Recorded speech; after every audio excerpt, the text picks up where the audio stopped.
In a world where laughter was king. No in a world, Jack. What do you mean, no in a world? It's not that kind of movie. Oh? Okay. In a land that... No in a land either. In a time... I don't think so. In a land before time. It's about a comedian, Jack. One man. No. When your life is no longer your own. What does that mean? When everything you know is wrong. That's wrong. In an outpost. No. On the edge of space. There's no space. A girl. No. Two girls. No. Now. No. More than ever. Stop it. A renegade cop. I hate you. A robot renegade cop. You're fired. You're fired. No, you're actually fired. I'm fired. Get out of the booth, Jack. No, I like it in here. I'm Ann Cates. This is Truth Frequency Radio. The wicked ones obviously under heavy Masonic influence.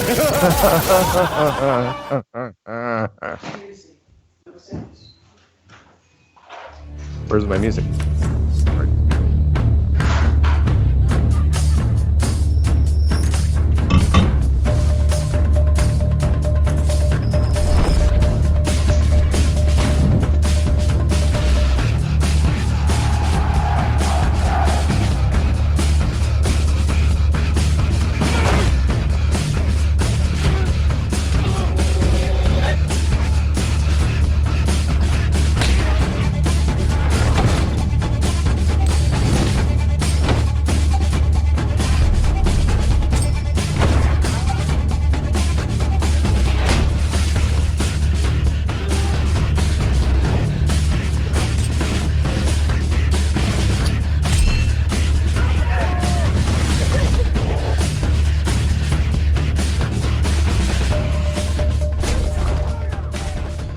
Broadcasting straight to you from a large spaceship currently at war with mainstream science. Meanwhile, the peanut gallery is smiling. To the left has NASA, man, I have got to proofread these things, has declared success of its new green propellant infusion mission, otherwise known as GPIM. Yes, no longer will we have to worry about the dangerous toxic fuel from satellite thrusters polluting space. This new green fuel... This is a real story. This new green fuel will make it not only safe for workers on the ground, but keep our infinite space from being clogged up with bad toxic fuel. No. Oh, please make it stop. Hello, everyone, and welcome to Strange World, where the truth is often stranger than fiction. I am your host, Mark Sargent, the creator of Flat Earth Clues, which propose that all of us are living inside a Truman Show enclosed structure, thousands of miles wide. Check it out at enclosedworld.com or just Google Flat Earth Clues. If you can't find it, well, you're just not very good at computers in general. For those of you listening to this on YouTube, you want to hear the show live as it happens, please go to Truth Frequency Radio for the latest schedule. Currently, the show is on Tuesday nights at 7 Pacific, 10 Eastern. And yes, Caroline, if it is not July 9th, 2019, well, then you're listening to a rerun. Quote of the day goes exactly like this. I think that all good right-thinking people in this country are sick and tired of being told that all good right-thinking people in this country are fed up with being told that all good right-thinking people in this country are fed up with being sick and tired. I'm certainly not, and I'm sick and tired of being told that I am. Who said that? But the comedy team of Monty Python. Let's see. The Mark Sargent 2019 challenge is in effect. This is my personal declaration of war against mainstream science. I, Mark Sargent, hereby put forth a challenge to any university, foreign or domestic, to loan me a self-contained spacesuit, put me in a vacuum chamber, and pull a switch. Find out what happens. For more information on this, please check out Flat Earth Clues Part 13, otherwise known as The Lost Nail. I was stumbling over myself there. Announcements real quick. Let's see the schedule. So yeah, hang on. Where's my schedule? All right. So next week's show is probably going to be taken over by the Funky Bunch, which means Karen and Brian Burton and Zulu One, people like that. Because I'm going to probably be in Australia doing some promotional work for a company. Go figure. And then August 22nd through 25th, I'm going to be in Ohio and take on the World Conference. Stockholm. I'm going to be at the Gather Conference September 12th. I'm also going to be in the UK September 7th through the 16th. doing street activism up in Dublin and doing the Flat Earth Conference in the UK. It's going to be a lot of fun. Then off to Mount Shasta, California, September 18th through the 23rd. And I will not be attending, as far as I know, at this point, I don't think I'm going to, attending the Amsterdam conference. That's September 28th. And finishing off the year is going to be Dallas, the big FEIC 2019, which is going to be November 14th and 15th. Whew, there you go. With us tonight, of course, is the lovely, sometimes sassy, but always lethal, Karen B. Karen, are you there? I am here. Oh, and I like that intro. Do you? Keep that one. Mm-hmm. I'll have to. I just came up with that one literally just now. So somebody write that down so I can remember it. Otherwise, I'm gonna have to. What did I say? It's been recorded. Remember? Oh, okay. It's been recorded. Somebody write that down and play it back. So I could remember. It's like, because I don't. My father used to carry around a little tape recorder. He was one of those guys. You know, he wouldn't do the obvious stuff like you hear this click and it's like, note to self, water is wet. You know, nothing like that. But I think it was mostly business notes. How are you? I'm doing good. Yeah. Yeah, much better than the last time I talked to you. But yeah, I'm doing good. How are you? I'm pretty good. I just got back from an all-American 4th of July parade in North Liberty, Indiana. Yep. I was actually in the parade. And what's the fireworks situation up there? Do they like Big Boom up there in Indiana? Yeah, I they do some good stuff, but it's you're landlocked. So it's not like firing stuff over water where you can just fire and forget. I mean, you really have to know where some of this stuff is going because it could go into your neighbor's house or somebody's car. Yeah. But it was neat. Was there with Rick Hummer and some of the guys from Now You See TV. And we shot a bunch of footage for the Rollin' Ready huge documentary that's going to be hopefully coming out one of these days. I don't know if it's going to happen this year. There's definitely going to be a promo for it by the time we get to Dallas, but I've got high hopes, and I'm taking more of an integral part of it now. I'm going to be doing some of the writing because I think he's got something here. I think it's potentially appealing to the lowest common denominator, not you, because you're octaves above that. But you know what I'm saying. The people that watched all the remember those? Are you old enough to remember the Ernest movies? Yes, I am. that? Unfortunately. Yeah, Ernest goes to camp, and I mean, well, the point is they made several. I don't even know how many of those movies they made. Too many. Yeah, far too many. They had an audience. There was an audience for that. Yeah, it's true. I'm sure I have a couple of them around the house somewhere. I mean, not to pick, but I mean, there's a big group of people that enjoy Adam Sandler movies. And there was a time when I enjoyed Adam Sandler movies. Not anymore. Well, no. I used to. Yeah, he at this point he's just taking a paycheck. But yeah, I mean, no. Look, I mean, he made some decent films. When he did, honestly, the best stuff was his serious stuff. Really, I mean, yeah, of course, there's niche stuff like what was it, Happy Gilmore. Golf. If you're a golf fan, I liked what was it, 50 Ways to Fall in Love? What was that? Oh yeah, with Drew Barrymore. Yes. Yeah, that was cute. But that wasn't just him though. That was more about her. She was like a vehicle. He was a vehicle for her. Right. Maybe that's why I liked it. Yeah. And then there was that movie where, hopefully I'm not getting that one wrong, or unless it's the same one, where quite a bit of it was shot in Hawaii, and it was more of a drama piece. Anyway, sorry, the Peanut Gallery is. Let's see. There were not. Peanut Gallery says there were 9 Ernest movies. Yes, 51st Dates. Thank you, Joshua Morgan. Thank you. I knew I was saying it wrong. Were there really 9 Ernest movies? At least there was a bunch of them. I remember. Holy smokes! I never watched a single one. And I'd be like, another one? Yeah.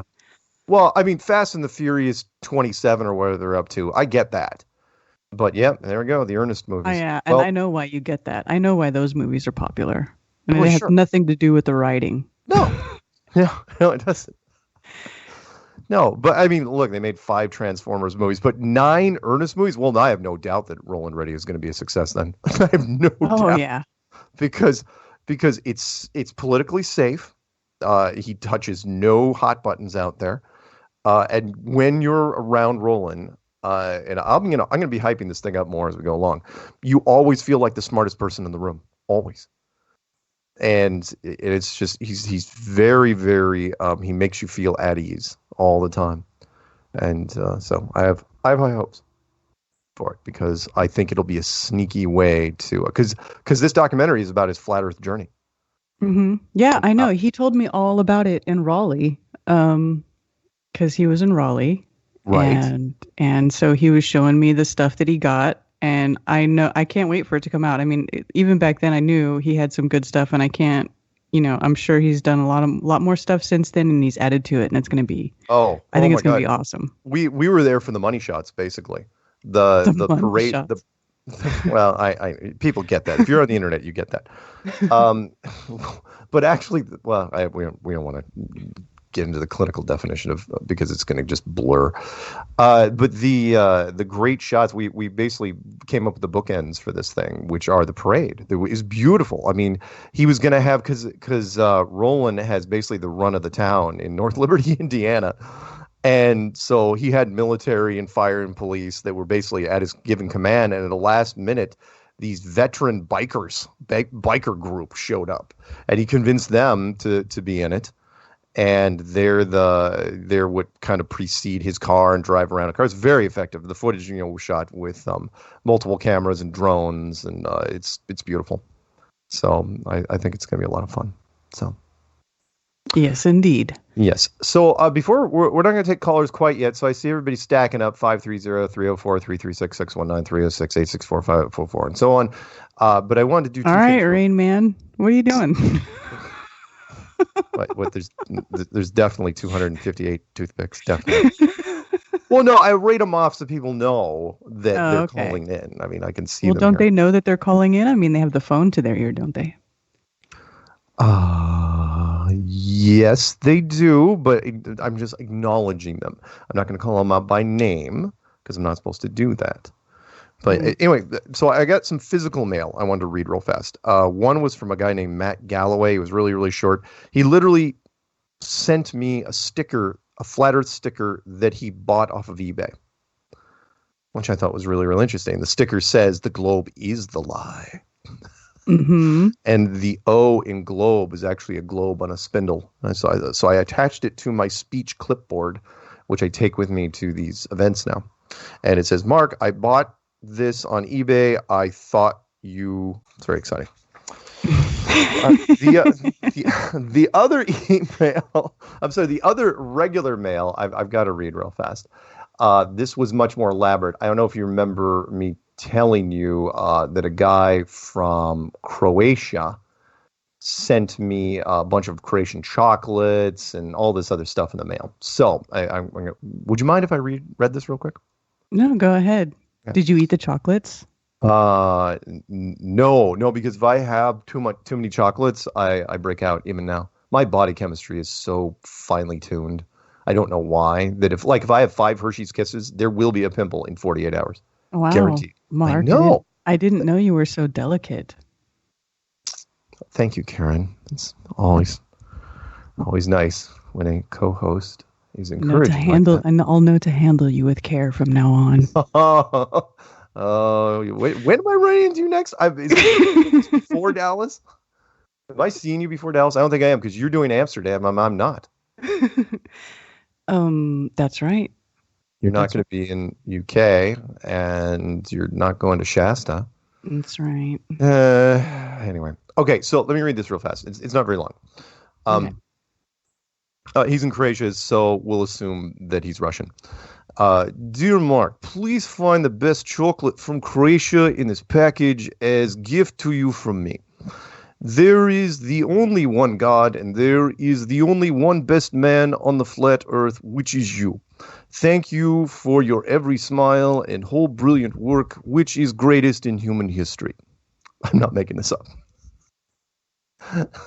Please be informed that Croatia is flat. And Croatian national anthem named Our Beautiful Homeland, we are proudly singing, O beloved, where your flat plains, from the year 1835.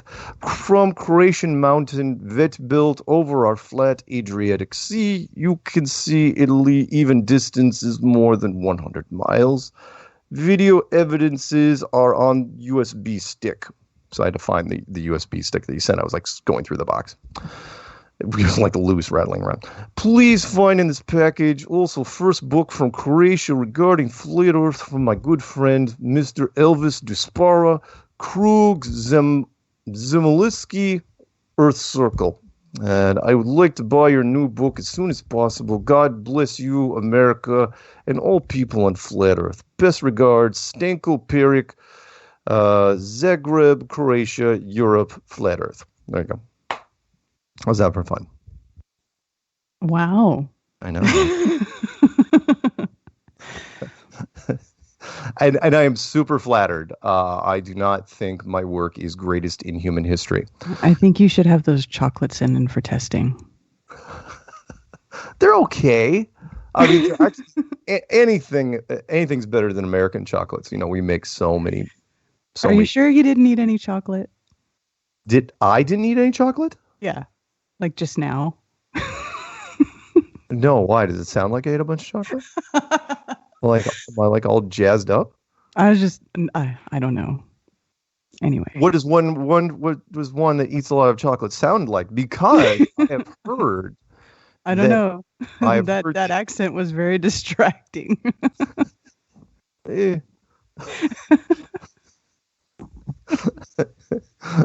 I know that one wasn't very good. People say when I try to do Russian, I sound like Russian Dracula, which is like Russian Dracula. Blah, blah, blah. Okay. So what else should we talk about real quick? Peanut Gallery's been awfully quiet. I wonder what he's up to. He's Peanut Gallery's been messaging me. Oh, has he? Because he knows that you'll probably pick up the stuff quicker than I will. Yeah, but apparently at this time I wasn't, and I got in trouble for not paying attention.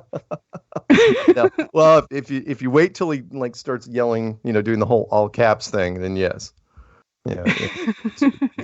There's one all caps message in there. There is one. You probably, or maybe you did not notice, anyone that's doing alerts from my YouTube channel, and my main channel is now uploading videos again. Sweet. Because the kid in Sacramento, when YouTube took the appeal and put it back to him and said, all right, if you really want his video taken down, you're going to have to sue him. So he had to start legal proceedings against me in 10 days, and he didn't. So I live again to post videos. Hail Hydra. Hail Hydra, exactly. I'm not down yet. Even though I built a backup channel just in case, and I'm working on other stuff I'm dealing with. I mean, I put out, look, when you make 1,500 videos, you're going to run into some snags every once in a while. And so I've got a special folder just for snags. That's right. Pimping ain't easy, is it? Well, sometimes it's necessary. Mm-hmm. So what I've heard. I got 99 problems, but flat. Oh, and Peanut Gallery says 1,490 videos. Yes, that's true. But remember, I deleted about 120 fairly recently because I was trying to thin out the ranks, like some old promos and music stuff that I didn't need anymore. I mean, there's a lot of videos in there, and I've had people complain. It's like, I don't know really what to look at. And I was like, well, I got playlists. They're categorized. Yeah, at least you put your stuff in playlists. I actually do check channels with a lot of videos for playlists to see if they do that, and a lot of them don't. And then and then you have to use the search function, and it's not very good. No, I'm an organization freak when it comes to that. I love lists. Really? Do you want to come to my house and organize stuff for me? Friends, when they would have me house sit for them. Because they say, and it's okay if you like move stuff around, right? And it's like first thing I go after is the refrigerator. I would completely redo their entire organization system in their fridge. Throw out stuff, make little prepared meals for them when they got back. It's like, okay, this is going to go bad in a week. You're going to have to eat this. Oh my God. Come over to my house. Yeah, I know. But that's just one of my things. In fact, it is one of my little joys in life, which is organizing things. Peanut Gallery says, talk about the eclipse before the break. He was very proud of that eclipse video he found from the satellite. Oh, that thing's hilarious. Did you watch it? I did. It was awful. For those of you who don't know, and I was one of them, I didn't know, there was an eclipse down in Argentina. There's an eclipse somewhere in the world at any given time, because, but most of the time we don't see it because the world is 75% water. And this one was in Argentina, and so there was supposedly a European satellite that tracked the whole thing, but it tracked it in 4 different ways because of how it was circling the world, and it caught it 4 different times. You can read all the fun details about it, but every one of those 4 times was ridiculous. I mean, okay, one, and you saw the footage, it could have been faked by a junior high student in audiovisual. It was just, the production value was terrible. And yeah, there's a I don't know if anybody saw that. Delano made a song about Flat Earth. I don't know if you remember Delano, and he's got this one song with a one line in it. He took them all down though. They're like not on his channel anymore, but I have them. But he does this one song, and he's got this one line that says, NASA went to the moon, I can do this shit in my room. And it always makes me laugh. Because it's true. Like, that's what I did when NASA put out that stupid asteroid GIF or whatever of the peanut asteroid, and I went and I made asteroids that look just like it out of like almonds and walnuts and cashews and stuff. Oh yeah. I mean, it's so easy to fake what NASA fakes. It's so low budget. It is. It really horrible. Is. And they, for the last, ever since we've been doing our thing, they've been releasing. Okay, first off, you guys got to remember that in the news, and this has been around for a long, long time, especially in the internet, is that there are sections. There's sports and weather and entertainment and politics, but we have a section for space.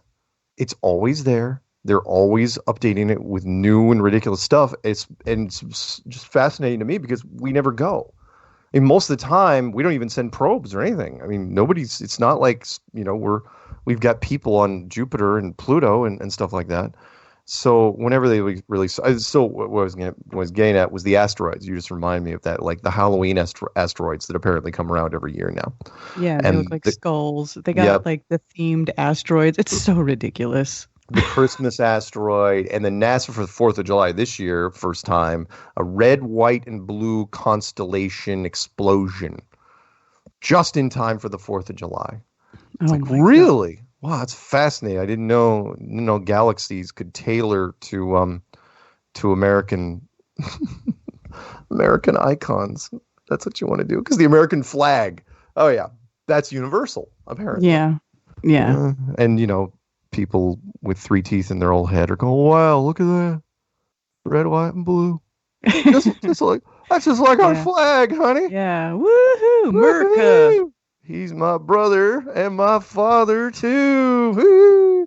Yeah. And they shoot some guns in the air. I'm not going to pick on North Liberty, Indiana, but they. Hey man, I live in the South. I'm all about it. I love it. I love the country. Yeah. I love it. People out here shoot guns. I don't care. I know. I shoot them too. And honestly, if I would have grown up there, I would have shot him too. But I didn't. Let's see. What else is Peanut Gallery saying? We will take calls, by the way, after the first break, and they are stacking up. Yeah. Peanut Gallery says Mars rover proved birds. What does that mean? Proved birds. There's some shot of the Mars rover, and there's a bird flying. It's like, because you didn't want to use old footage without the birds. The Mars rover also caught a lemming, which happens to be like a native species of, Devon Island, Greenland. Well, and Mars. Yes. And Mars. That's right. And Mars. And so, but I swear to you, there's probably 5% of our population that read that little story and said, wonder what kind of bird it is that lives on Mars. It's like, what? No. No, because if you had birds, you'd have an entire ecosystem. And that's the part that they just completely gloss over. It belongs to the woman in the dress. Remember the woman in the dress on Mars? You can't have birds on Mars without everything else. Birds are up on the food chain. You have to have a lot of other stuff to have birds on Mars. So much stuff that it can't be all just rocks and desert and then just a few apparent birds that live there. They hurt me, Karen. They do. Every day. Maybe they're solar powered birds. I don't know. Yeah, this right here, this is why we don't talk more than we do. Because you're actually helping somebody. Oh, solar power bird. She said it. It makes sense. It's sunny. Solar power birds. Come on. Could happen. Solar mechanical alien bird life. It's just like that nanotech they're talking about. And super ductwork activity. Like that's super conduct work. It doesn't matter. Sorry, I spent the week with Roland. You got to remember that. Yeah. It was rubbing off on me big time. Hey, I live surrounded by thousands of Rolands. Oh yeah, that was pretty much it. Yeah, he didn't get the character just out of nowhere. All right, he's a compilation of a lot of people that live in northern Indiana. I love it. I mean, I got to tell you, there was so many. If you're like want to go somewhere and wear a Trump hat and have people cheer you and honk, that's where you go. That's one of those places. I mean, it's like, so if you like a horse farm, right? And every fence post has a little 2-foot American flag. I mean, I've never seen so many freaking flags. They're everywhere. My mom's done that. My parents have done that. Because they have that. They have the big wooden fence that goes down their pasture that on like the road leading up to their house where the horses are. And then my stepdad will put American flags on every post. Well, he's a vet. As much as hey, we're going to break here. As much as I give America grief, it's still the best show in town. I'm happy to be here. Yeah, me too. All right, hey, we're gonna go to music and then we're gonna pick up calls when we come back. It's you and me, Karen B. Ooh, all right. I like that. Sexy time.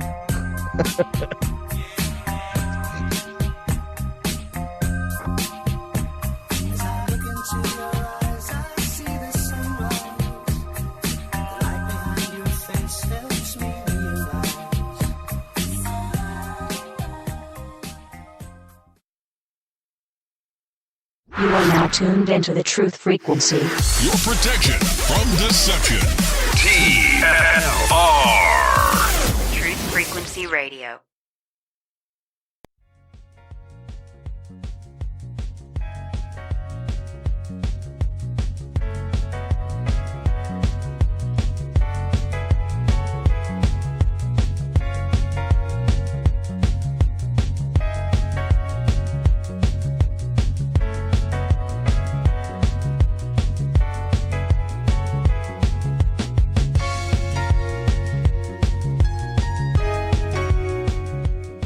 Welcome back to Strange World, part 2 of 4. Until I can get that music thing fixed. Yeah, that was Joe Jackson stepping out from his album Night and Day. Although usually it's at the end of the show. I don't know if it really matters if it's section 2 or section 4. It matters to you, Mark. Well, because I'm a little OCD in that regard. I can tell because you talk about it every time. Well, that's because for at least 100 and something shows, it was at the end.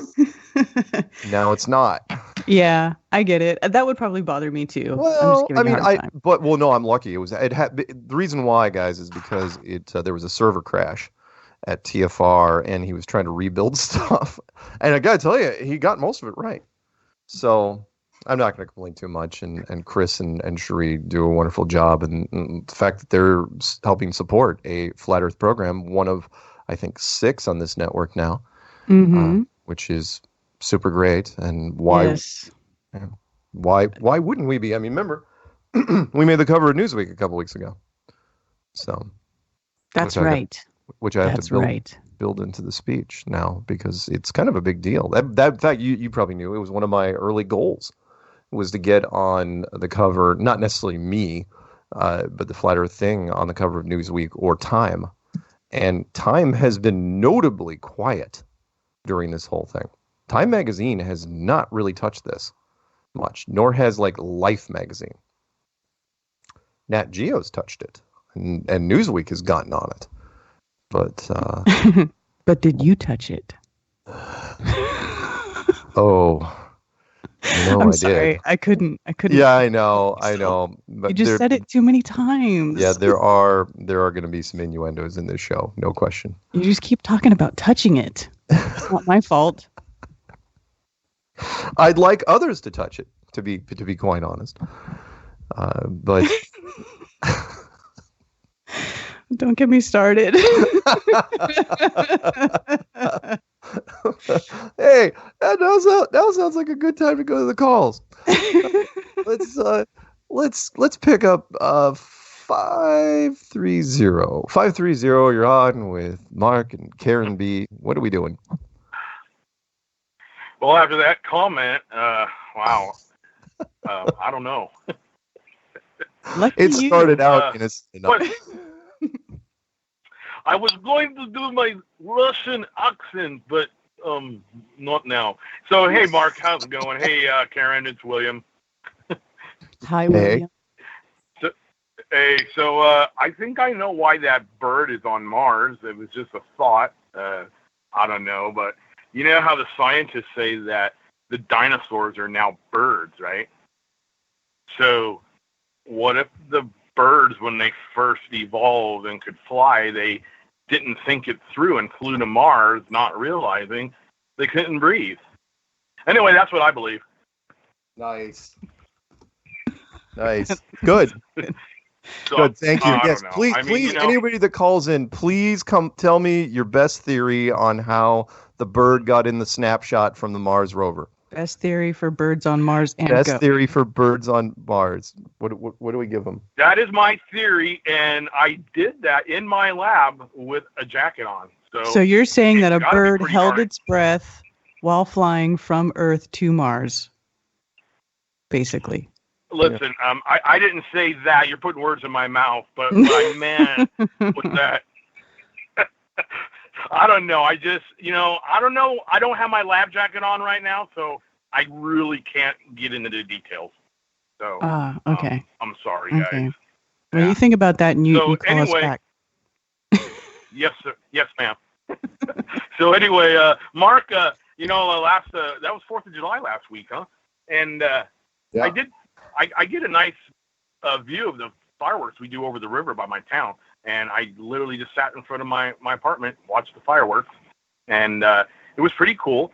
So you were in Indiana, and I believe my parents met in Indiana, and I know they had a restaurant back in the 40s and 50s, I think. So very unique. Were you the Grand Marshal by chance? No. I was not the Grand Marshal. I was just in a golf cart. I was in one of the golf carts they were using to film Roland Reddy as he was one of the guests of honor in the parade. So you were in a golf cart. You weren't wearing one of those hats, were you? What hats? The hats those guys wear in the golf carts. No, not one of those hats. No. But it was really hot. So I was wearing one of my kind of flat top hats. And I'm not trying to wear as many hats as anymore. But I had to wear it that day because it was blinding out. It was 90 degrees with mosquitoes but it was still fun. I enjoyed it. I had a blast. Right on. Yeah. Right on. Well, hey, I'm going to let you go. You probably got a lot of callers. And, the day you're the Grand Marshal in a parade in Houston, that will be the day. Thank you. Thank you. It was awesome. Thanks a lot for that. So peace out. Karen, hi. I'm sorry. I don't really talk much because I'm still nervous. I'm on the fence now what you really did in the past. So I don't know. So anyway. I am not an God bless you both. ex-adult film store. Okay. All right. Mark. Well, those comments. Mark has planted that seed. What? What? I don't know what you're It's all talking Mark's about, fault. Karen. Everybody thinks I'm an accident. All right, I'll let you go. I'm gonna go get some Roundup so I can kill those seeds. All right. God bless All right, you. then. Peace All out. right. See you, man. Peanut Gallery had a quote there. Everything is changing. People are taking the comedians seriously and the politicians as a joke. But who said that back in the day? Will Rogers. Very, very interesting. All right. Let's grab. What were you in the parade exactly? What was I doing in the parade? Yeah. Were you the Shrek float replacement? I was in the filming cart. So I was in the film crew cart. Oh. It was going ahead of Roland in the white Buick Centurion convertible that was being flanked by bikers. And yeah, and a high school marching band that was playing the theme from the Avengers. Oh. So you weren't the Shrek float replacement. No. You know where that's from, right? You know where that's from. Yes, I do. Now I will get another cease and desist letter from DreamWorks saying, stop wearing our Shrek costumes in public. I just have to get a notarized thing saying it's not a costume. Self-esteem was up here. Now it's down here. Fantastic. Let's go to... Oh, we're on the line. Hey, 304, you've been listening the entire time. What's happening? Yeah, guys, you do realize that bird that they caught on Mars probably hitched a ride with John Carter when he teleported, from Earth to Mars, or Barsoom, that is. That's the most logical thing I can think of, because it is in a movie. It must be true. That's right. A Disney movie that did not do very well called John Carter, where he teleported from a site, that's not bad, from a site in the desert in the United States to Mars, where he had to deal with the lesser gravity, but was jumping way higher than he should have been for what Mars gravity should be. And so I'm pretty sure it was produced by Disney. So that's good. I like it. I like the John Carter reference. Yeah, way, way higher than, Armstrong or Aldrin could jump. I don't know why those guys were squatting more being in the military. He was making leaps a couple 100 feet. He was doing like Hulk jumps. and it's like, okay, even though the gravity I think is is like a third or like 2/3, something like that. It's like, fine. He'd have a vertical leap of, 40, 50 inches, but not 200 feet. But it looked better on camera. And something I'm going to be harping on more and more during the year is the average person knows almost nothing about physics. Zip. That's how you get away with the spacesuit stuff. That's how you get away with the vertical leap. And that's how you get away with jet fuel burning through steel girders. That's true. That's true. Because, I took physics in high school, but they didn't talk about space physics. They just talked about natural physics, like here on Earth. Right. And only a few. How many people remembered anything about it? Again, the boiling temperature of water at sea level. That's the one that most people know, but the rest of the stuff they don't. Mm-hmm. And the steel girder thing, by the way, guys, if you don't get where I'm going with that, is there's a reason why we have acetylene oxygen torches.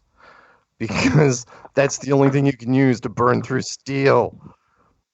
Not just pouring gasoline on it. Doesn't work like that. Well, I was watching a Breaking Bad episode, season 1, episode 7. He was talking about the big gun they had in World War II. They used thermite to melt the cannon. They could shoot 29 miles, by the way, without GPS. Yeah. I think it was what was the gun called? The Gustav gun. Yeah. Yeah.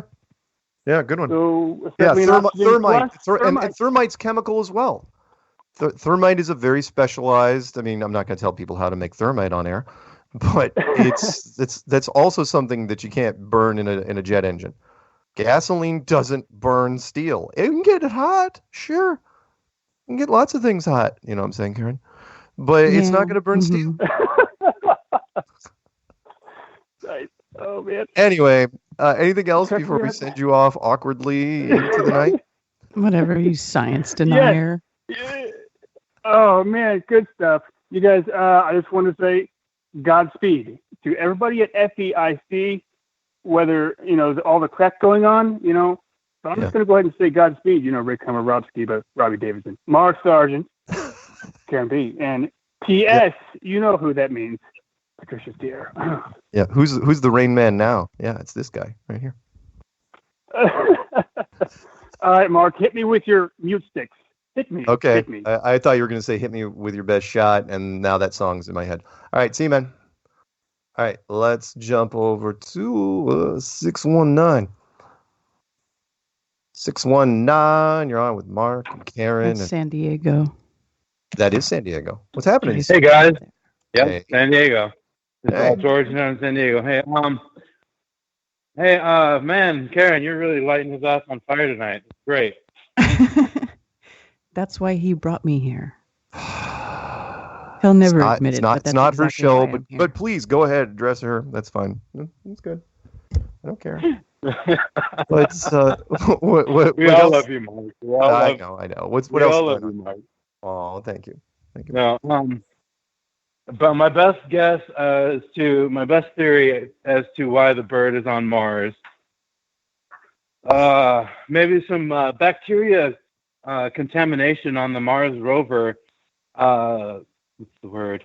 Spontaneously coalesced into the shape of a bird and passed over the camera lens. Wow, that's not bad. I would go with that, but only if it kind of turned into a bat, because I don't think there was time for it to coalesce into something with feathers. I think if it was going to coalesce, it would turn into like a mutant bat with fangs, and that'd be a good shot. Well, a lot of bats have fangs. Yeah. That's not a mutant bat. I love you, Mark. Why do I? People just line up to take shots at me. That's fine. Karen's at If point no one was blank taking range. shots at you, you wouldn't be a success. The what? I said if no one was taking shots at you, you wouldn't be a success. That's true. The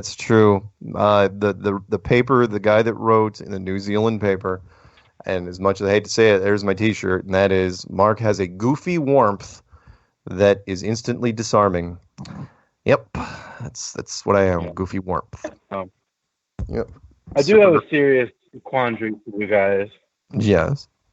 And that is, I have a 3-year-old daughter, and I decided to come out publicly as a flat earther, like, my Facebook or whatnot, recently. Sure. And I'm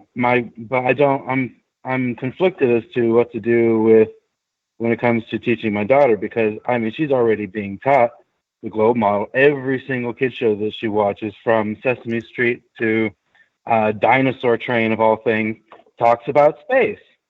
Every single one. Mm-hmm. And it's I know what you mean. I'm conflicted as to what to do, because it's like I don't want to present her with just what my beliefs are, because then I would be no better than the schools or what my parents did. Obviously, not that they knew any better, but right. But at the same time, I don't want her swallowing it hook, line, and sinker. But but then there's also the question of, do you put the weight of the world on the shoulders of a child? It's you open their eyes when they're too young. Go ahead, Karen. Okay, I'm a mom. Okay, I have children, so this is right up my alley. I teach them both. They need to know both. They're gonna have to know both. That's all there is to it. They're gonna get taught that in school. They're gonna learn it from their friends. They're gonna see it on TV, just like they're already doing. You might as well just, and that's actually good for them, because that's how it's wrong, right? That's how you, as a flat earther, knew that it was wrong, right? Because you went and you actually looked at it, and you looked at what they were telling you what was, and you compared it to reality, and then you looked for proof. You couldn't find it. You came to your own conclusion. Well, that's what they're going to have to do too. And we're also still in a big, we're exposing this. This is like a big thing right now. This is what's happening, and most of society thinks that Earth is a globe. So it's best for them to know both. Teach them about flat Earth, teach them how to ask questions, teach them how to look at things analytically. Just make sure that you're giving them you're teaching them how to think instead of what to think, like the school does. That's going to be your what I main want to point. do. Yes, that's all you got to do. Teach them how to think. They'll get it. I appreciate that. The short version from my response is, well, it's obvious what you have to do. You have to burn down every school in the district until you're forced to homeschool. Yeah, if you can homeschool, that'd be great. Yeah. Obviously, yeah, but you make it. Even if you don't homeschool, though, it doesn't matter. They can go to a regular school, and then they can come home, and you can talk to them about what they've learned, and there's, they get both sides of it. You can still, even if you don't teach your children full time like that, you can still teach them at the time that you spend with them. Just spend time with your children, which is what everybody should be doing anyway, right? Yes, exactly, and that's what I plan on doing. I would love to be able to homeschool, but two things with that. One, I don't really have the time. One, I work, and the second thing is, and this is something that my girlfriend, who's not a flat earther, brought up, and I agree with her, is that, as much as homeschooling would be nice, there's the social aspect of school and stuff that they learn, and because I'm not exactly ready to part with society completely, and nor will she. She has to be able to learn to interact in society. Right. Yeah, well, the other side of that too, I don't know what state you're in, but when you do homeschooling, there's actually homeschool groups that you can join where other parents that homeschool their children, they all get together and they do extracurricular activities together that are associated with the homeschooling. Especially when they get into the higher education, when they start getting into algebra and like things like that maybe a lot of parents don't feel comfortable teaching. Well, then they get their kids together and they put them in a separate, not like a school, but they have somebody that teaches them algebra and it's like a thing. So they don't get, they're not completely shut off from the outside world if you're homeschooled. You're not. I mean, that just depends on you and how involved you get in that stuff. I mean, I have a friend who homeschooled her daughter from the very beginning all the way up until where she graduated high school. And she's very intelligent. She's got a lot of friends. She's highly social. She participates in a lot of things. I mean, and she doesn't, and it's not an extremely difficult thing to do. Everybody thinks, oh, well, I don't have time. I don't have time to homeschool. Well, you just do it when you can do it. And when you do it that way, and you do it when you can do it, and you do it when the child is interested in learning, and you take advantage of those moments, well, then it's extremely more beneficial, right? If they want to learn, if they're doing it when they're interested, you don't have to worry about when school's in or school's out. If you want to go take a beach day or go on vacation or go camp or whatever, you can do it whenever you want to do it. And every moment it becomes a learning opportunity that way, which is how it should be anyway. Well, like I said, she's 3, so I have a little bit of time to figure it out. You get time. Oh yeah. I do have another question from I've been thinking about, I keep hearing, first of all, did you see that, I know Karen saw it, I don't know if Mark saw it, the 10 things that flat earthers always say by Professor Dave Explains? I have been briefed, yes.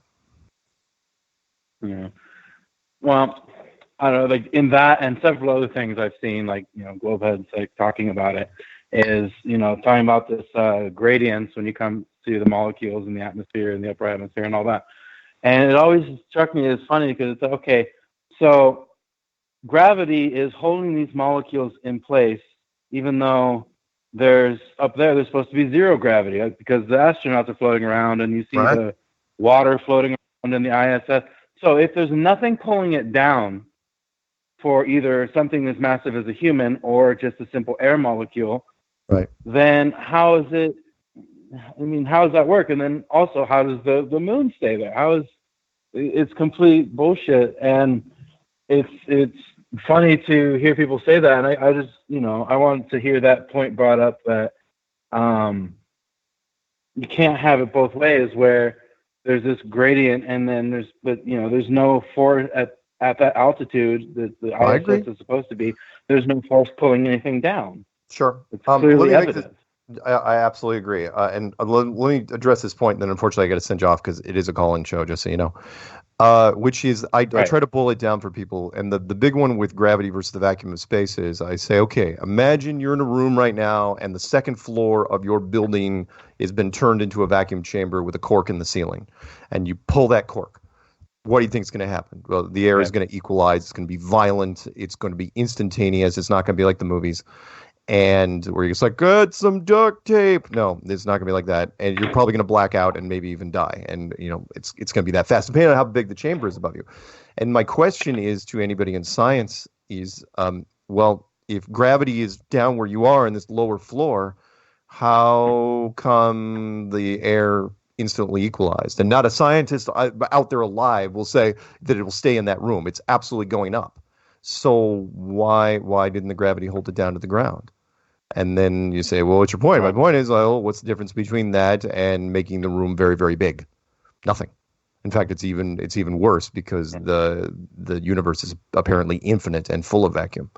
So anyway, before I let you go real fast, I want to say two things from the Peanut Gallery, a little quote.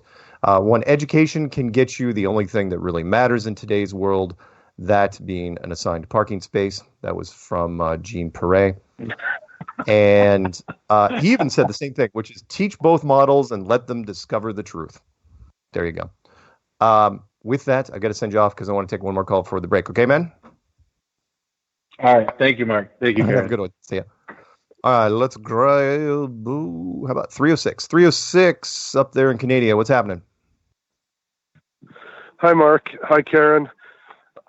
Karen, while I was on hold, I heard you say that Devon Island is in Greenland. It's actually in Canada. Yeah, I know. Bob corrected me, and then I didn't correct myself. I apologize. My bad. Oh, nice. I'm sorry. Mark, thank you. Yeah, you're welcome. Mark, the reason why I'm calling is because I want to request that on an upcoming Tuesday or Friday in the very early morning, I want to request that you call the TFR show called Ironworks. Okay. I will call Ironworks. Please. Send me an email reminding me of this, because my short-term memory when it comes to the show is just I've tried to compile too many lists in my head. But yeah, I know Ironworks. I'd be happy to call in. Great, because they sometimes refer to me as their line producer because I've told other people to call them and they have. Okay. Yeah. No, just send me an email reminding me saying, hey, please remember to call Ironworks and tell me when you want me to do it, and I'd be happy to. Sure. Great. I'll send you that email. Thank you for taking my call. Oh, happy to do it. All right. See you, man. Okay, bye-bye. Bye-bye. We only have 2 minutes to the break. By the way, we were doing the running joke out there because we were with this photographer who was a big fan of Jay Tolan Media, who was imitating Jay Tolan Media. Imagine like 3 guys in a restaurant doing this imitation. I was like, oh, it's just incredible. What country am I from? I don't know. Anyway.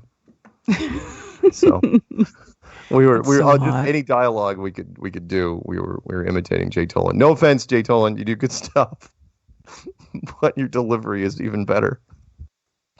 Oh my so God. amazing. What? So is that Lake Huron in the distance? I don't know. Unbelievable. Unbelievable. Absolutely incredible. What country is he from anyway?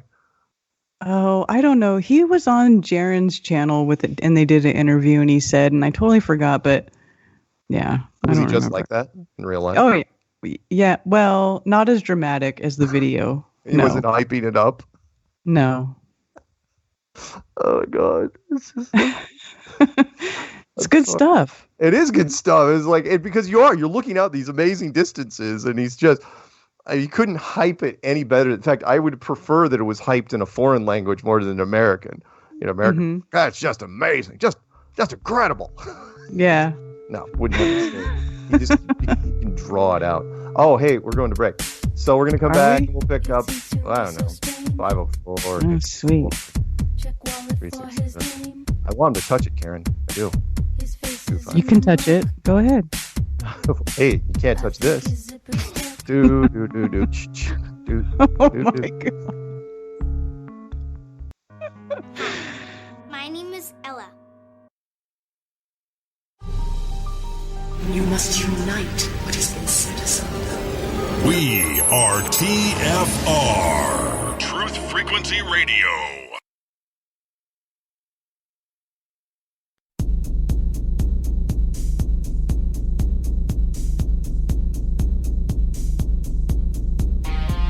Major Kong. Major Kong. Primary target the ICBM complex at Laputa. Switch all receiver circuits to CRM discriminators. What's cooking on the threat board? Nothing. Alright, tell you what you're gonna do, old buddy. You're gonna give Elmo and Charlie a flash and bump everything up to condition written. Stand by the floor on your back. Major Kong. Major Kong. Hey, what about Major Kong? Clear and plain and coming through fine. What about Major? It's great to be fine.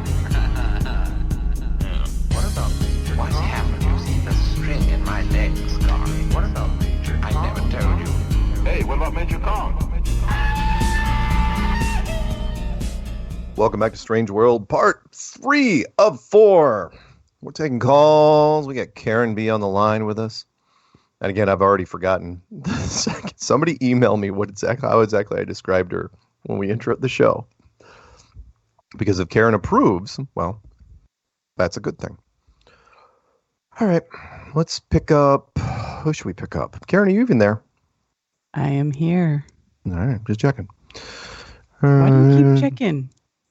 Well, when we come back from break, I don't know where you are. You could be making a sandwich. You could be reloading bullets. I'm definitely not. I could be reloading bullets, but I can do that at my desk. I'm definitely not making a sandwich. Well, okay then. How about 504? Let's grab 5. I don't think I picked up 8. I can't remember now. People drop off and then I lose track. All right, let me pick up 864 first and just make sure I didn't do that one. Because I know was San Diego's the last one we grabbed? Yes. That was a long one, too. That was a good call. No, we picked up the guy that did the promo that wanted me to call in Ironworks. Oh, yeah. Hang on. 864, were you the guy that wanted me to call Ironworks? No. No? Who are you, 864? Who's 864? How do you not know who 864 is yet? That's what I want to know. Oh, no. Oh, it's because it comes in as generic. All right, here we go. When are you going to learn? Damn it. They got me again. How many times do I have to do this, Mark? How many times? Okay, here's why. I know, right? I keep well, it's not that I'm falling for it. The problem is I am mobile number. It doesn't say what town you're from. It doesn't say your name. And it's one of the few, like I'm looking, there's another wireless caller, but it says what town in Texas. Another one, town in Wisconsin. So, anyway, how are you, man? So 864, you're counting down from evens, right? Right. That's a good way to remember it. All right, 864. It's going to haunt me to my dying day. Yep, 864. Just Jack. Right. And what will you be notorious for? You're the guy that you were the horror movie that ended Logan Paul's movie. That's right. The best part. Yeah, I know. It's the best part of the movie. The last 3 seconds of Logan Paul's movie, I am the star.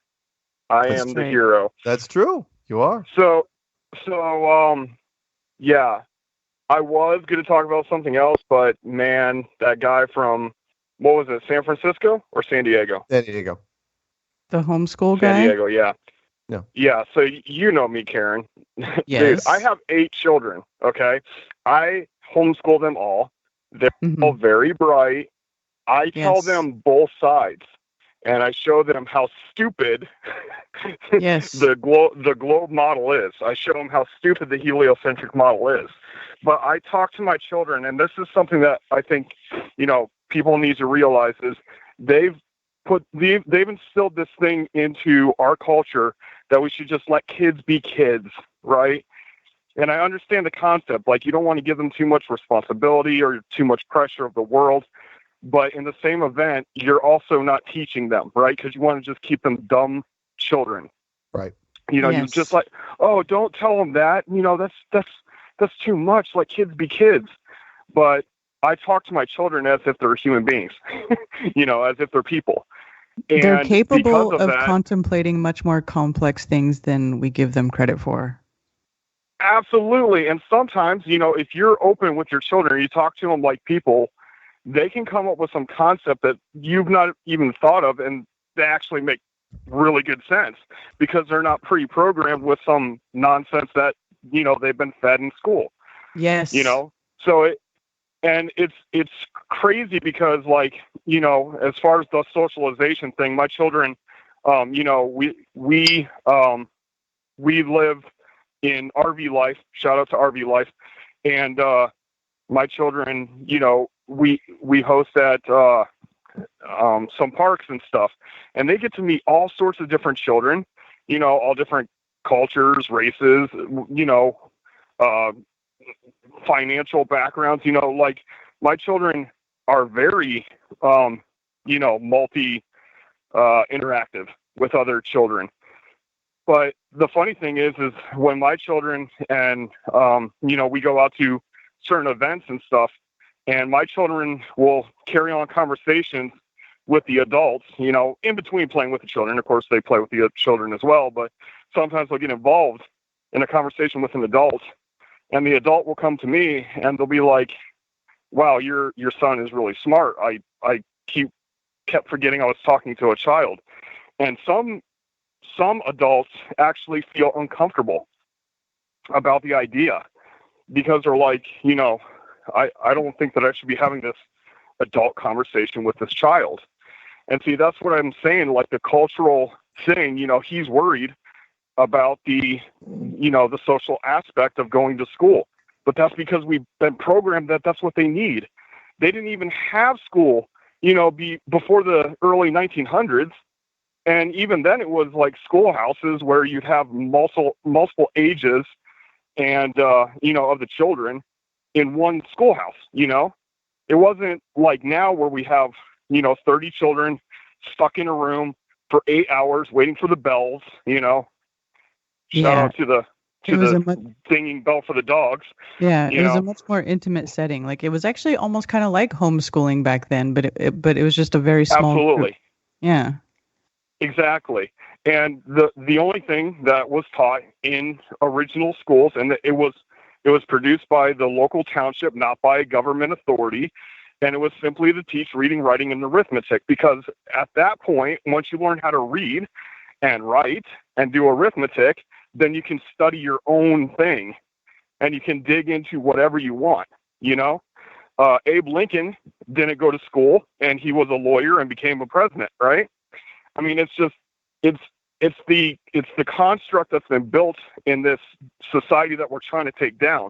I say if he homeschools and he teaches them how ridiculous the nonsense is that they teach in school, then his children are going to be, pardon the pun, ahead of the curve.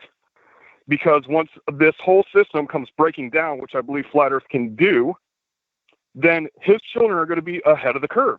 They're going to know that, yeah, of course the heliocentric doesn't work. You know, you're just now figuring this out. I've known this for years, you know, and that's the same thing as, you know, we talked about, or Mark has talked about on many occasions, where it's like at the breaking apart of this thing, you know, people are going to be like, did you hear the earth is flat? Like, yeah, where the hell have you been? You know, I've known about it for a decade, you know, or whatever it may be. And that's the thing is, like, if we're going to change the world, we cannot keep pursuing what this world is making us want to do, which is playing into that, you know, we have to put them in school. We have to teach them the nonsensical model. We have to teach them theoretical science, theoretical math, theoretical, you know, nonsense history, nonsense geography. I mean, you're literally sending your children to be lied to so that they can propagate the lie to teach the next generation lies. And that's what needs to be stopped. We need to be able to investigate things. You need to talk to children like human beings and tell them does this make sense to you? Do you think that you could stand on a ball, let alone live on one? You know? I agree. My opinion is talk to him ASAP. I mean, that's what I did with mine right away. I was just like, they need to start asking questions and they need to be looking at this subjectively, because I never got that choice. Yeah, and I absolutely. wish I had. Once I found out, I wish Absolutely. I had at the very least, if I wasn't taught the truth, at the very least, had the choice. Right, Had and all my objective children, knowledge put in front of me. and check out unschooling, you know, for anybody who's actually interested in homeschooling. Unschooling is basically you teach them the basics, and then whatever they're interested in, you help them to pursue that.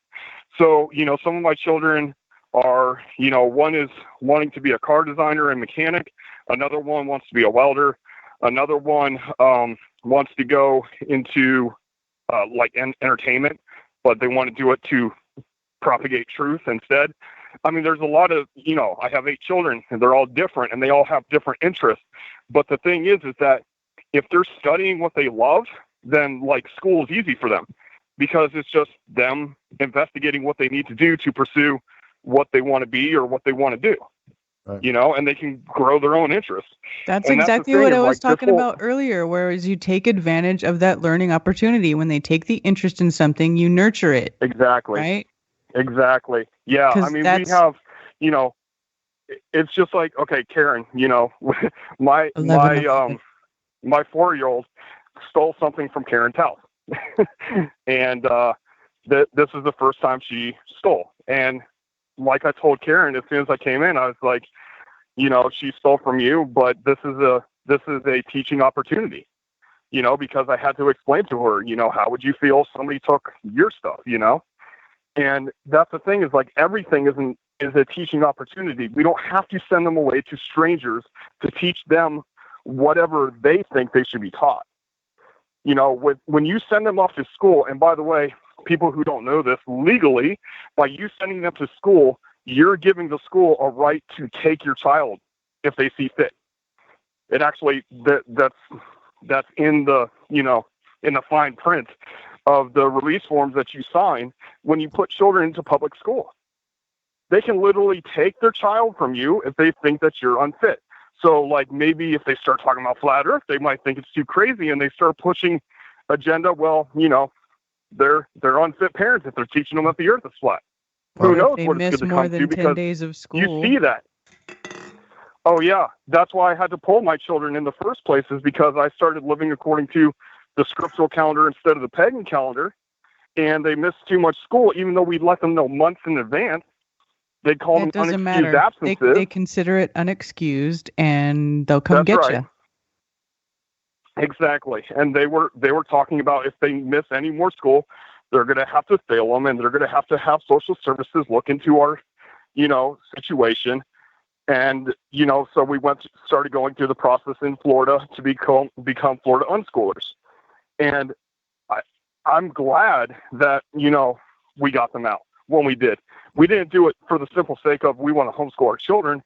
It's just they were making it impossible to live according to, you know, what we've investigated to be truth. And that's the problem, is, you know, you can see this happening culturally where, you know, people who, I don't know if you watched like the Flat Earth debates with Nathan and them, but there was a time where they were like trying to keep records of the children of flat earthers, because they consider teaching children flat earth child abuse. I remember and that. And that's the thing, is like how much longer before it becomes a cultural thing, before it's us against them, before it's the flat earthers against the ball earthers, like, and, you know, it is a breaking point, because, you know, it's starting to become where I'm telling people about flat earth, and like, I would say every other person I talk to has at least heard about it. Right. And that's the thing, is like, you know, it's growing, it's happening. And I hate when I heard somebody on Jeranism the other night talking about, well, it's going into a lull, so maybe you need to change the subject. No, that's what they want. They want us to get off the subject, because this subject breaks down every other subject. It breaks down the huge deception. that they control, and they control it by school, they control it by government, they control it by religion, they control it by money. All of that falls apart if the greater number realizes that we live on a flat plane and that we're controlled by liars, and then we overthrow the liars, because there's definitely more of us than there are of them. You know what, Jack? For you, I will do this. I'm going to title this this episode "What About the Flat Earth Children?" because I think it's relevant. Anyway, hey man, this is the same thing. Go ahead. No, go ahead.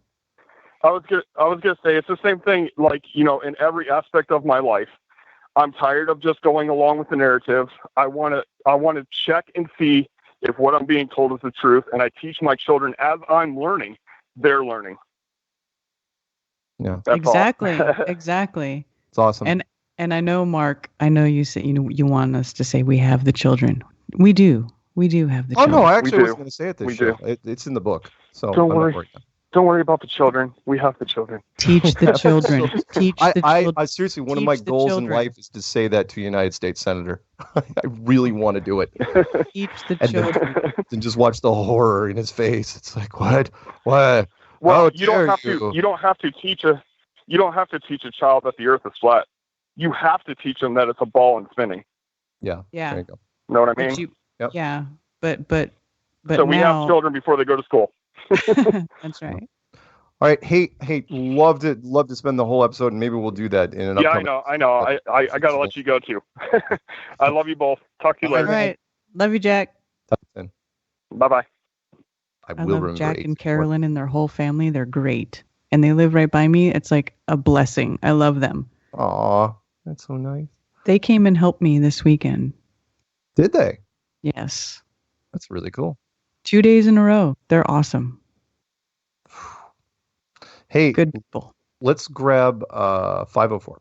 504, okay. You're on with Mark and Karen. What are we talking about? Are we talking about Flat Earth children, or are we talking about how the bird got on Mars? I think, how's it going? This is Dennis from Oregon. I think it's geared more toward education. So those two, I'd say children. Okay. I wanted to say I haven't. Go ahead. Go ahead. You're good. Yeah. I met you at the Denver conference the day before it started, and you read the I met you. Oh yeah. We've met a couple times. Yeah. Yeah, and you read I wanted to say, although the conference was a blast, when you read that letter I got from Robert Schottewald from 1998, that made the conference for me. I appreciate that. Oh, good. I'm glad. As far as that goes, I just mentioned I did have at one time also a personal letter from Bill Casing back in the 90s, and I was stupid enough to get rid of it, unlike the one from Robert Schottewald.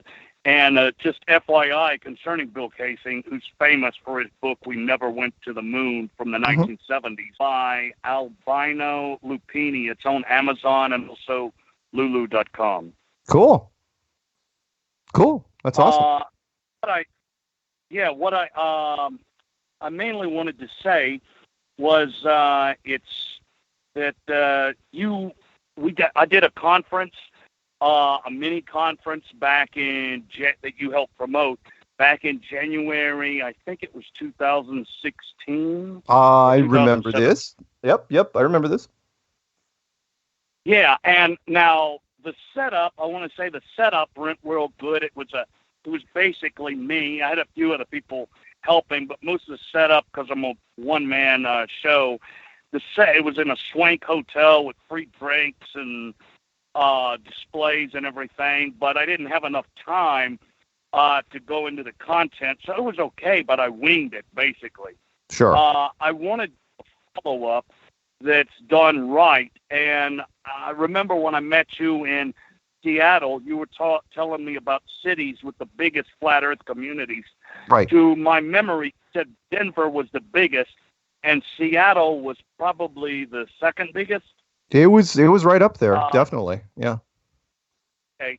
What I'm thinking is to do a second one where I've got more time to prepare and I double check, make an outline, and anyway, to make a real big impact, and in 2021 to do another free conference, much better organized as far as the content in Seattle. Sure, And, I'll help promote it. Okay, and they've got a bigger community there. Just videotape, and I want to maybe I'll go over with you before how to do the outline, because so they know who's presenting this information.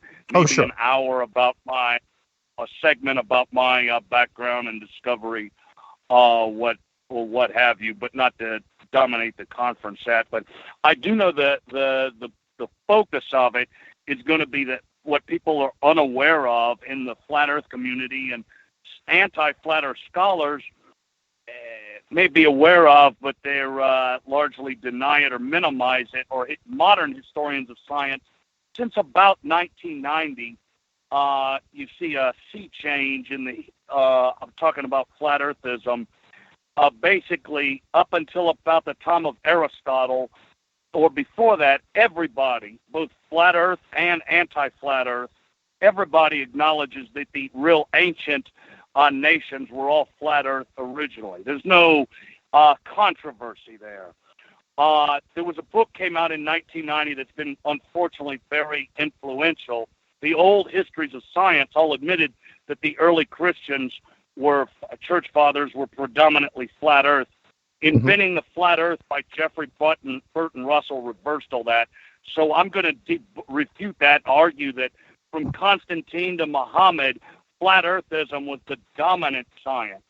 And like major church fathers, John Chrysostom and others, were flat Earth, as Robert Schottewald, who wrote me that letter, wrote, and other historians of science have as well. That's what it's going to be about, cosmos indicoplastes, and the ancient Christian model, which is more biblical than the modern one. And that'll be a segment of it describing the model, but it'll be a lot on the older history of flat Earthism that people are largely ignorant about, with the notable exception of Dave Marsh. He was the only speaker at the conference, I noticed, that had any level of knowledge about this kind of history. All right, it's cool. Hey, yeah, anything you want to do as far as the conference, if you want me to help with the outline, we'll do it offline, of course, because remember, it is a call-in show. Yeah. But I'd be happy to help. I've tried. In fact, I forgot to tell Karen, or maybe I did, that another conference has already been announced. Well, it hasn't been announced yet online. They called me and they said they're going to do it over in Serbia. So I was like, wow. I was like, we're all over the place. Yeah. So you did mention that. Yeah, Serbia. I found I was the first one to ask a question at the Denver conference at the regular forum, and I was asking about Russian flat earthers, or people who are Orthodox Christian that are flat earthers. Yeah. I was interested. There was a lady online from Serbia, actually, that befriended. So I was thinking, however, over the years, how this movement plays off, I was hoping to maybe spark that so they could rediscover that aspect of their own heritage. Sure. In Russia and other countries and what have you. Absolutely. Yeah. All right. I'll let you go, but follow up. Well, yeah, definitely follow up. Email me. Emailing me is the quickest, and then if we have to do a phone call, that's fine too. But thank you, thank you for promoting our meetups and all of that. I'll practice some of it at the local meetups here, like in Eugene and what have you. Right. Well, thank you again, and you have a good rest of your night. Okay. Will do. Hey, good show. Take it easy. Thanks. Thank you. Bye-bye. Thank you. All right, so let's grab. Oh, maybe we might have to carry this guy through the break. We'll see. 360 area code. You're in my neck of the woods. What's happening? Ladies and gentlemen, behold the flat Earth. That was my bad, JT Nolan. This is Dan, Belly Music Journey. Jay told me, yeah. Hey, Dan, what's happening up? Are you in the north end of the island right now? I am. Yeah, cool. We're camping here for quite a while now. We haven't been back to Bali in a while, so cool. Yeah, we're up north there, underneath all those jets. Yeah. So, well, hey, freedom ain't free. Sometimes you Yeah, got that's right. jets if you live next to a Navy base.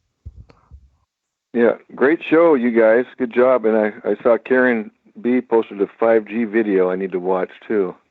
Oh, yeah. There's some good info in that. That's a pretty recent one, too. Good. Mm-hmm. Nice. Yeah. Yeah. So on the subject of what your themes were tonight on the Mars bird. Yep. The memo from NASA now is that not only are they pushing the Atlas plane out to the moon. Yeah. You know how they announced that there's an atmosphere on the moon Mm-hmm. from the Earth or something? Yes. Yeah, the bird got to Mars because they're going to put another memo out that there actually is a little atmosphere way out there. And that's how they're getting that helicopter to work that they say they're going to put on Mars, too, that mini helicopter that they're supposed to produce, which is ludicrous. So it's a bird migration thing. The climate change. Now there's enough atmosphere it can fly out there and be just like the helicopter can now fly. Apparently, when we were told when we were young that Mars had these violent storms and it didn't have enough atmosphere to do anything except for massive windstorms. And now they're going to drop a helicopter on it. So right. All right. Hey, do you want to stay through the break or go ahead? Oh, I'm sorry. I was go. gonna say, You got 20 seconds. Go. It's going to land perfectly, properly. It's going to effortlessly just waltz into the Mars atmosphere. Yeah. Right. Ever so gently. We'll get. Thanks to the break, Mark. I got a good story for you guys. Okay, I will mute you, and we will come back from the break and talk a little more with Oak Harbor, Washington. Hang tight. Holla. Word up. It's the cold word. I love that song. So do I.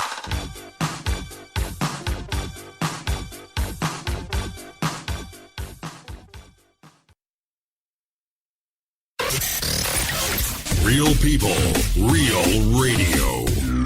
Initiating the truth frequency. This is Truth Frequency Radio.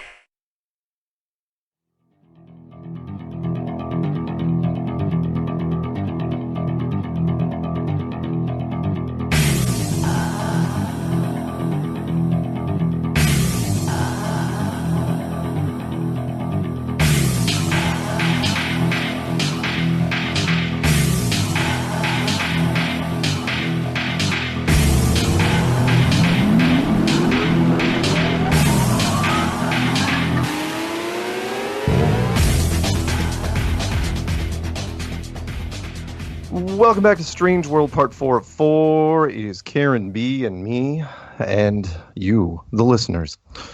Well, what we're going to do here is, because it is the last segment, I'm going to announce the calls we're going to pick up in order, because we've got quite a few that are on backlog. Excuse me.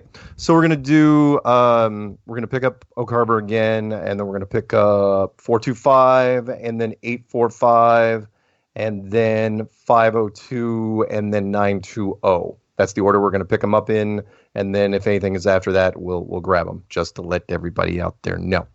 So, 360, Dan, what story do you have to tell us? And then I'm going to kick you off. What do you got? Okay, well, this one quick thing about the kids, teaching the kids, I really respect what Judge Jack does, and Karen, that's great.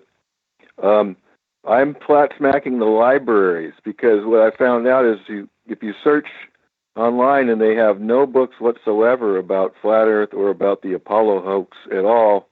Right. So I've been contacting them and requesting them to start stocking these books. Like, for example, April 2001, there was a news release that the #1 sailing video on Amazon was actually a funny thing happened on the way to the moon. It was beating out all the Oscar-winning movies in that month. And so I said, hey, why aren't you stocking this story? Yeah. Wow. All right. So, I mean, something that popular and they don't have it. Or Bill Casing's historic book, like your other caller said. Right. Or if, again, Peanut Gallery just chimed in, if you're ever at the library, request Flat Earth clues. And if they don't have it, demand it. Right. And while you're there, I usually try and drop a few well-placed research flat Earth cards. I put them in the aviation magazines or around where the space stuff is. I love flat Earth activism because it takes on so many forms and you can't escape it. It's freaking everywhere. So in your face. In your face. Yeah. So I'll try and get this story done real quick. So first of all, I think you recapped this already, but you realize that your Everett Herald newspaper story that was on the front page, I believe. I get the newspaper.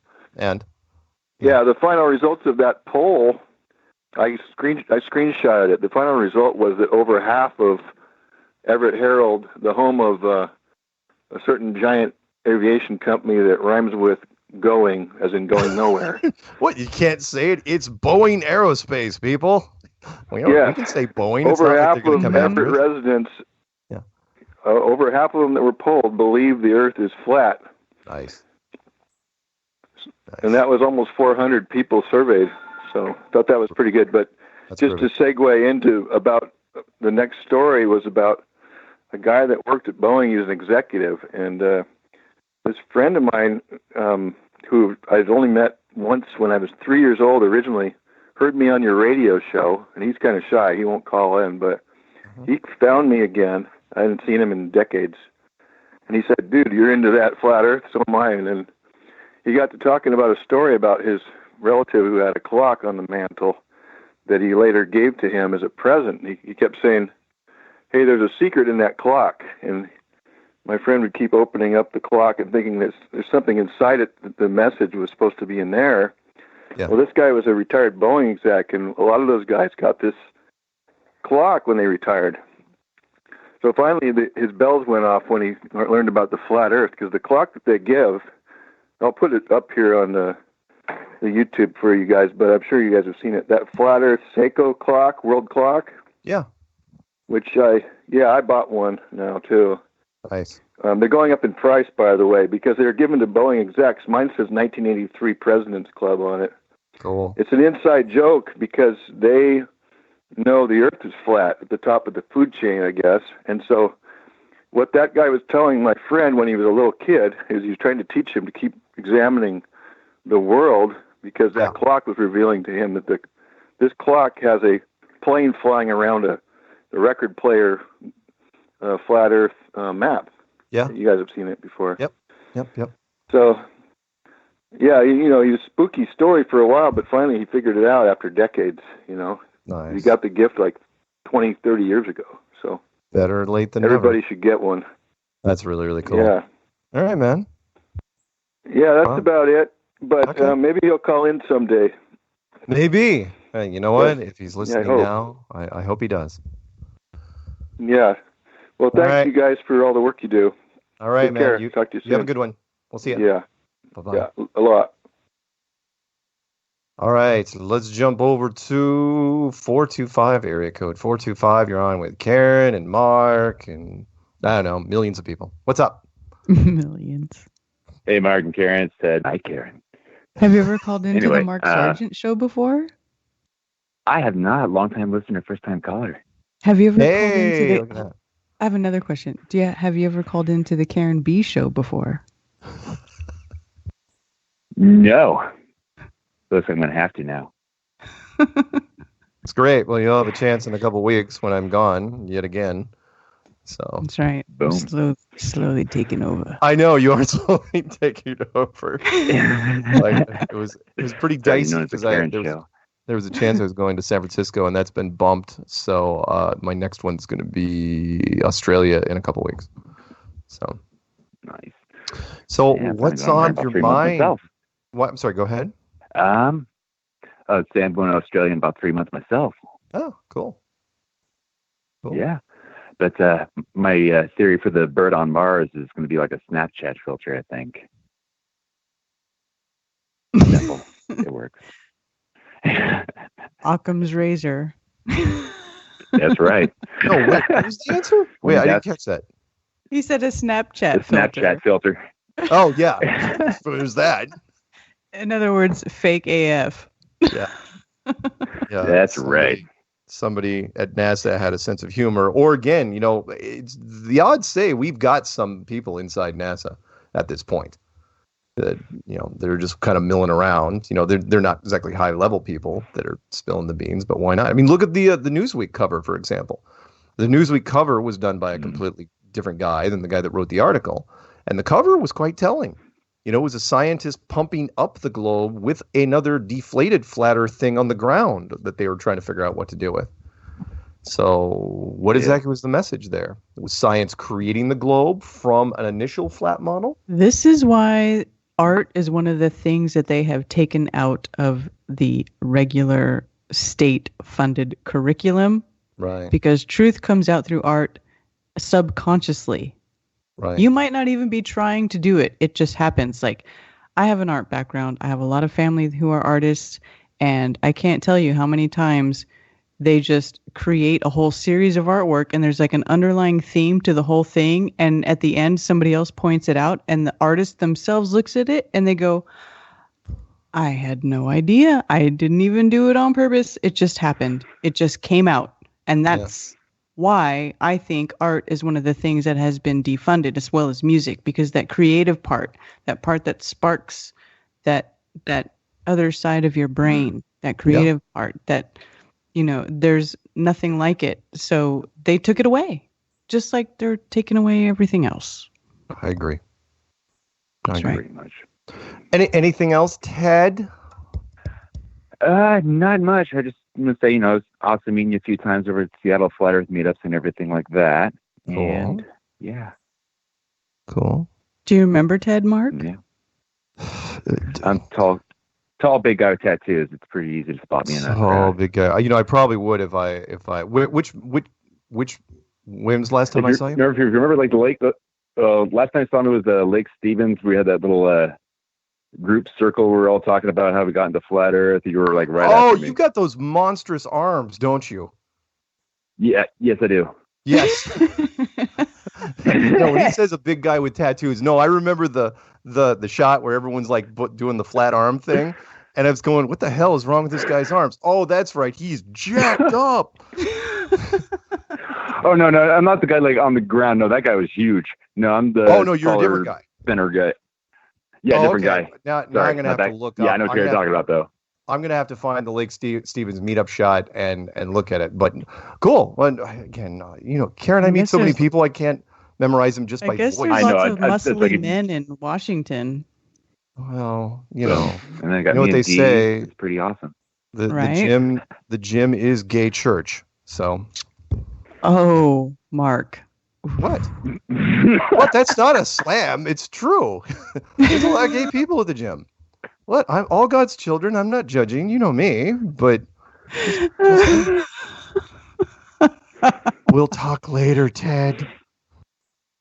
Okay, Mark. We're close enough. I'm pretty sure you're going to show up on my grinder anyway. So, anyway, we got to pick up another call, so I got to let you go, Ted. We'll talk later. And don't be a stranger, okay? Yes, don't be a stranger. Right.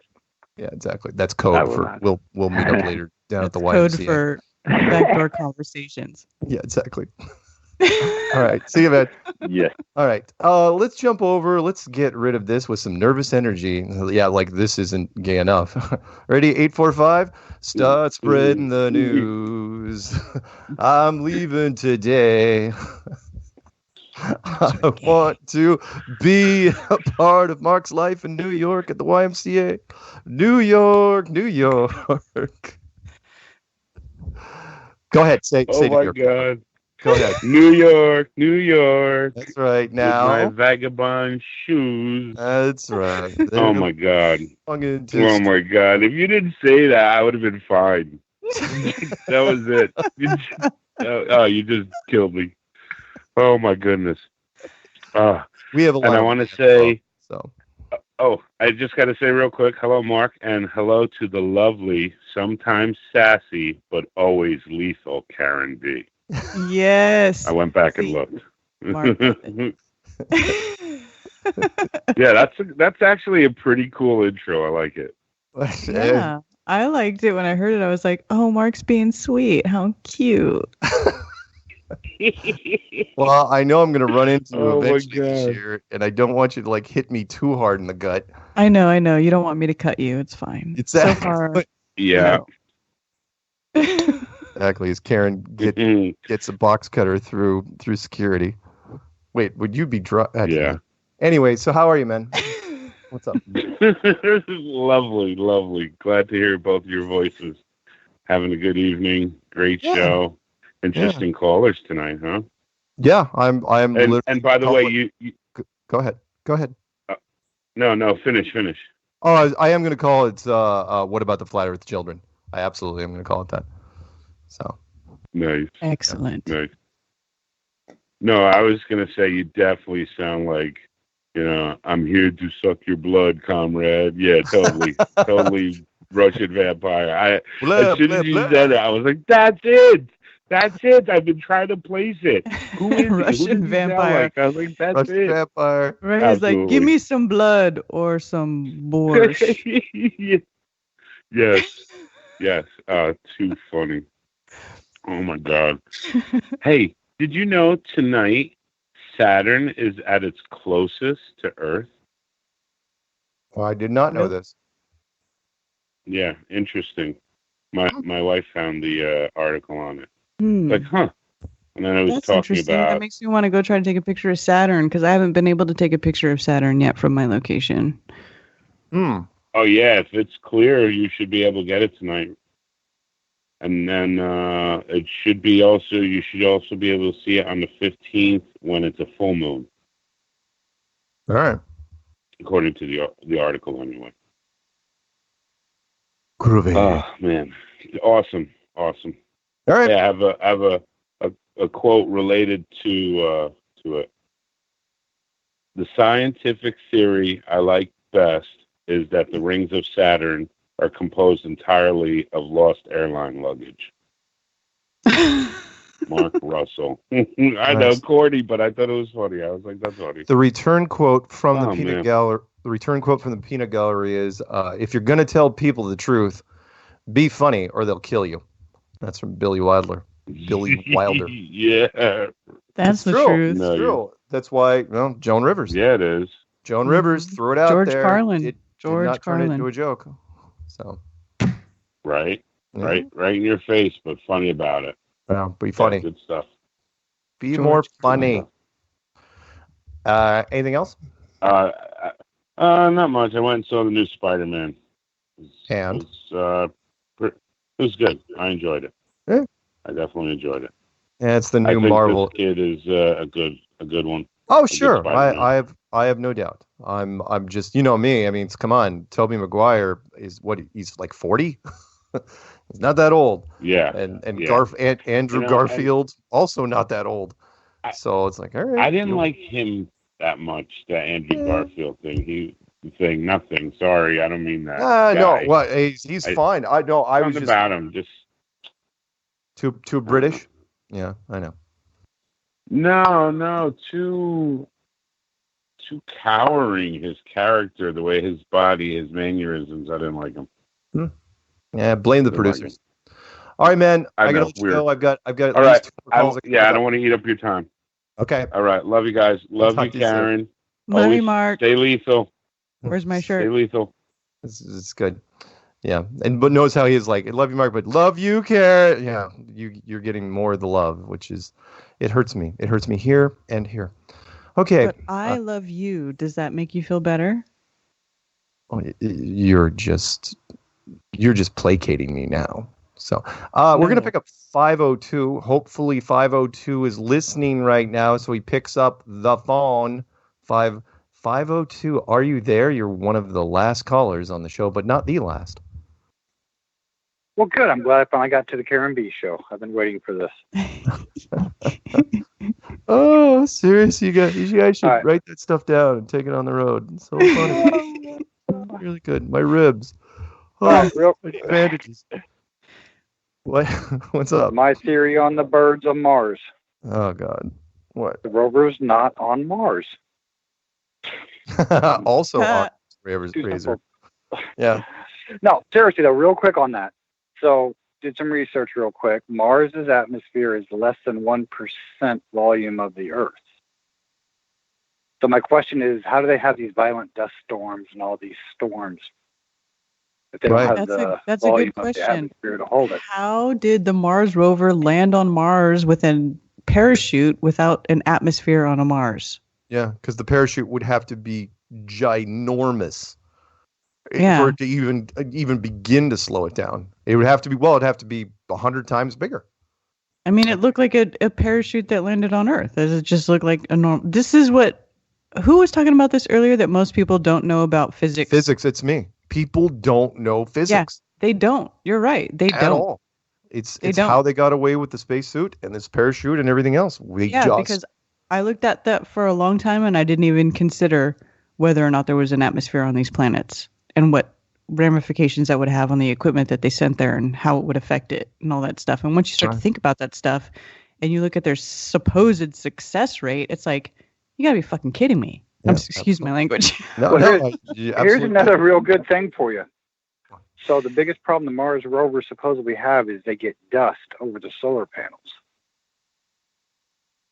Right. But it's that's okay it. And because who occasionally cleans the wind blows the dust. The wind blows the dust. They have enough wind with 0.87% volume to blow it all. So yeah, Just unbelievable. Well, that and then there was that. And then there was that little, do you remember the video that was released from the Mars rover a long time ago? Oh, it was probably about a year ago or so now. And you could make it turn around. It was like 360 view. And then you look at it and you're looking down at the rover and there's no connection from the camera to the rover. It's like it's just floating in midair. The invisible selfie stick. Yeah. It's ridiculous. Awful. Modern technology. Anyway, hey, real quick, so the second thing. Okay, go ahead. Real quick, on the kids. So I went down to that Dallas meetup a couple weekends ago. Great time. Took the kids, took the twins down there. They had a great time. And again, for that caller, my children know the heliocentric and the flat earth stuff. They learn both. Nice. Because it's up to them to figure out which one's a lie and which one's a truth. But they had a great time at the meetup. Talked their ears off. So cool. But cool. yeah, That's awesome, man. Good time. Teach your kids both. All right. Agreed. Hey, both. You get the hell out of here. That's we'll talk all. soon. Next caller. Okay. Next caller. Next caller. Okay, we're going to do 3 minutes each. We're going to end with 214 area code. That's going to be in Dallas, Texas, but we're going to pick up 920 right now. 920, I'm going to give you 3 minutes. What do you got? And wait a minute. Why is my computer flashing? Oh, my God. We're being hacked by the Russians again. Oh, snap. Oh, boy, this time probably because I've been doing an absolute spot-on Russian accent, and they were so impressed they decided to call. What's up, Russia? So 3 minutes, that's all? Yeah, 3 minutes. You thought about that? Yeah, you get 3 minutes. Sorry. That's all I got. That's all I can give you tonight. You okay for this. So just to prove that you know Russian, to the audience, let's do this. So if I say this is a test of the emergency broadcast system, you would repeat that how? Or the close really, approximate. I can't do that. Okay, then fine. Read back. They don't have an emergency broadcast system in Russia, Mark. In Russian. They don't have an emergency broadcast I don't know, 5 years. system. They just send the KGB. Nice. Just shoot a flare in the air, and if you miss it, oh well. Yeah, oh well. Seriously, what can we do for you? Sorry to cut you short, but what can we do for you? Well, the bird on the Mars, I know what happened to it. What? Its name was Alice, and it was married to Ralph. And one of these days, Alice, pow, bang, through, straight to the moon. Except it's a bird, and it's a lighter, less mass, and it's slightly overshot to Mars. Wow. I think she wins. I think she wins. You do win. You did a honeymooners reference. She's in the lead. If the next caller doesn't top that, she's in the lead. Knock you to the moon, and it missed the moon. So I was Alice. The bird's name was actually Alice, and she was one of the female leads in the honeymooners. Awesome, great reference. Great. You guys do a lot of research over there. I got to tell you that. That's impressive. I sure is a lot. Give them honeymooners a reference. I totally get that. To the moon. Oh, and a I don't reference. even think that's funny anymore, but you guys do. Anyway, anything else? A reference to one of the previous shows. I know how they're going to cook cookies on space. How they're going to bake them. How are they going to They're going to take them out for a spacewalk, and take them on the sunny side where it's steering it, and they will cook those cookies right up. Nice. Be like an easy bake oven, but you use the sun. It's good. It's good. I like it. Hey, I'd love to stay and chat, but unfortunately, we've already figured out part of your location, so I'm going to turn it over to the TAC team. And we will talk to you next week because I will be here next week, okay? And then I'm going to pick up one more call. But thank you for calling. I really do appreciate it, okay? Okay. Okay, here we go. And the reason why we are sending Russia back to the Stone Age is we're going to pick up 214, and 214, you're going to be our last caller. So can you be nice? Yes, I can. This is Jan. I have a fever, and I wanted to call in and thank the Painted Gallery for being so nice to my friend who went to the Dallas meetup. He liked his children very much, and he basically can't stand children. So that's how special they were. And also, Chris Pontius, I got one of those maps, he was giving out. Oh, neat. And he personally filed the whole thing down for me so I wouldn't cut myself. And I thought that was so sweet. And so I'm glad I got in to say that to the Peanut Gallery and his children and to Chris Pontius. Oh, well, that's awfully nice. I hope you feel better soon. I will. I don't like to worry about you, Jan. But anyway, and my best to Karen B. Last week, her introduction that she read was just exquisitely done. And so I want to comment on that too. So thank you for taking my call, Mark. Oh, happy to do it. Jan. Okay. Anyway, Jan, you have a wonderful evening. And again, don't be shy about leaving messages on my phone because I listen to them more than once. Jan, we love you. We do love you, Jan. Thank you, Ken. It's so special. And you guys have a great night, okay? Okay, you too. Okay, bye-bye. Bye-bye. Good night. Yep, that's why I end the callers with Jan, if I can. Yeah. You can't beat awesome. her. She's the sweetest thing ever. I mean, Yes. and I've had sweet tea basically for the whole last week, and she's sweeter than that. Yes, I agree. Yeah. Well, it was a good show, Karen. I think we learned a lot tonight. I think we did. We covered a lot of subjects. We covered a lot of subjects about how flat Earth is corrupting our children. We made a lot of innuendos. A lot of innuendos, and we figured out why birds are on Mars, apparently. Or at least we have some good theories. So thank you for coming on again. Next week, I will be here. Same flat time, same flat channel. And the week after, we'll see. We'll see. But you're going to be doing the Karen B show here pretty soon. So thank you, Karen. And we'll wrap this sucker up. There's the music. Yay. Let's call that one a wrap. Put a bow It's on a it. wrap. Take it home. Go to church. Preach. I'm out of here.